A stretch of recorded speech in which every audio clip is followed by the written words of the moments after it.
Magandang araw, Katam-an. Narito ang paraan kung paano bumoto gamit ang eCo-op Vote. Siguraduhin ikaw ay isang rehistrado at kwalipikadong botante. Alamin ang iyong voting status sa branch kung saan ka miyembro.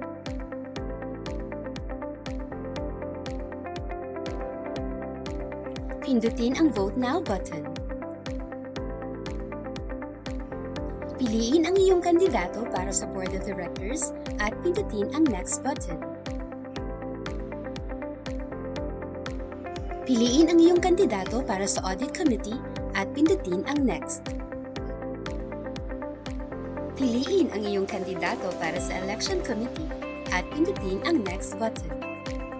Suriing mabuti ang iyong napiling kandidato at pindutin ang Cast Vote upang matagumpay na maipasa ang iyong boto.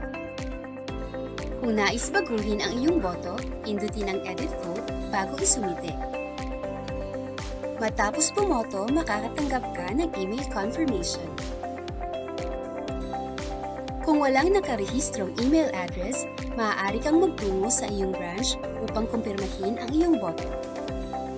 Huwag kalimutang bisitahin ang seksyon ng referendum pagkatapos bumoto. Binabati namin kayo sa inyong matagumpay na pagboto. Maraming salamat sa paggamit ng eCo-op Vote.